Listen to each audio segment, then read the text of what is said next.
আমাদের সঙ্গে রয়েছেন মেহবুব মণ্ডল। মেহবুব মণ্ডল এই চাকরি হারা যারা শিক্ষক, যারা যোগ্য শিক্ষক, তাদের আন্দোলনের নেতৃত্ব দিয়েছেন। 13 জনের প্রতিনিধি আজকে ভেতরে গেছেন, মেহবুবরা বাইরে আছেন। মেহবুব, যে আন্দোলন রাস্তায় ছিল সেই আন্দোলন হঠাৎ এরকম মারবুকি পুলিশের সঙ্গে ধস্তাধস্তি একদম স্কুল সার্ভিস কমিশনের চৌকাঠে চলে এলো, এটা কারণ কি? এখনো কিছুই হয়নি, কারণ আমাদের সঙ্গে একটা divide and rule policy apply করা হচ্ছে।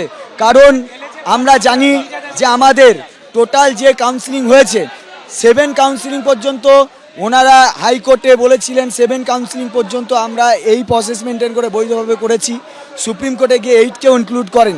আজকে ওদের হঠাৎ করে মনে হয়েছে 3rd কাউন্সিলিংয়ের পর থেকে যারা আছে তাদের কোনো লিস্ট তারা দেবেন না। কেন? কোন যুক্তিতে? সেই প্রশ্নটাই আমাদের কাছে নেই। ওনারা বলছে আইন মাফিক করেছি, কোন আইনের বলে করছেন সেটাও ক্লারিফিকেশন দেখি কত ক্ষমতা। কারণ হাইকোর্ট বলেনি, সুপ্রিম কোর্ট বলেনি, সুপ্রিম কোর্টের অর্ডারে নেই। এই divide and rule policy apply করে একটা বিশৃঙ্খল পরিস্থিতি তৈরি করে অন্যদিকে নিয়ে যাওয়ার চেষ্টা চলছে, আর কিচ্ছু নয়। আমরা ভাঙছি না, আমরা আজকে আনটেন্টেডদের তালিকা নিতে এসেছি।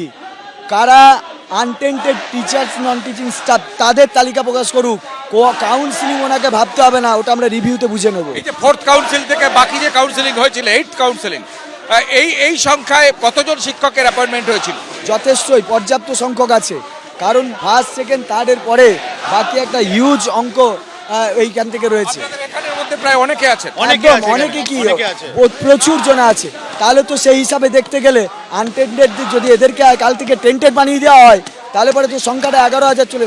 কোন যুক্তিতে টেন্টেড? তাদের ওএমআর মিসম্যাচ আছে, তাদের ওএমআর এর প্রবলেম আছে, তারা র্যাঙ্ক ক্যাম্পিং করেছে, কিছুই করেনি। মানে সূত্রপাত একটা ব্যাখ্যা দেওয়া হচ্ছে যে যেহেতু 1 বছরের প্যানেলের মেয়াদ, যে কোনো মেয়াদ 1 বছর, মেয়াদ উত্তীর্ণ যে কাউন্সিলিং হয়েছে সেটাই অবৈধ এবং সেটা সেটাও যদি বলে তাহলে হাইকোর্টের অর্ডারকে ফলো করুক। সেখানেও তো 7 পর্যন্ত ওনারা হলফনামা দিয়েছেন। দ্বিতীয় হচ্ছে এই যে কাউন্সিলিং ডিলেমি, এটা দায় কার? এদের। একটা কাউন্সিলিংয়ের পর 6 মাস পরে কাউন্সিলিং করিয়েছে।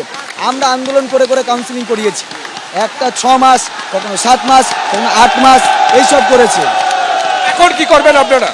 আমরা কাউকে বেরোতে দেবো না, কাউকে বেরোতে দেবো না। আমরা আজকে পুরো আনটেন্টেড লিস্ট লাগবে, তবে বেরোতে দেবো কাউকে। আপনাদের প্রতিনিধি 13 জন ভেতরে গেছেন, তারা কি বলছেন? তারা এই বার্তাটাই আপনাদের? তারা এই বার্তাটাই দিচ্ছেন যে আমরা 3rd কাউন্সিলিং এর পর বাকিগুলোকে অবৈধ ভাবছি, আর তাদের স্যালারিও বন্ধ থাকবে।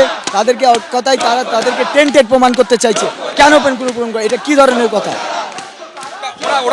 ওরা ফিরবে, ওরা আসবে। যারা টেন্টেড তাদের কথা বলছেন না, যারা আনটেন্টেড তাদেরকে টেন্টেড বানানোর চেষ্টা করছে। আর ওদেরকে টার্মিনেট কেন করানো হয়নি? যারা টেন্টেডদেরকে এখনো শিক্ষা দপ্তরকে এখন কর্মসূচি কি? কারণ হচ্ছে এখনো পর্যন্ত তালিকা বেরোয়নি। 6টা 6:30 বেজে গেছে, এখনো পর্যন্ত তালিকা বেরোয়নি, তার উপর এই সমস্যা। নাটকবাজি হচ্ছে।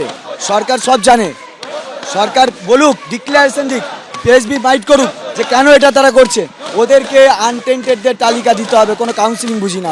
সরকার এতদিন কেন বলেনি? আজকে যে তালিকা ওরা বললো কি 1st কাউন্সিল আমার তালিকা আমরা দেবো না, সরকার কি একবার বলেছিল? সুপ্রিম কোর্ট বা হাইকোর্ট কি একবার অর্ডার আছে? কপি এসএসসি দেখা, কোন অর্ডার কপিতে লেখা আছে কি কাউন্সিলিং অবধি আমরা?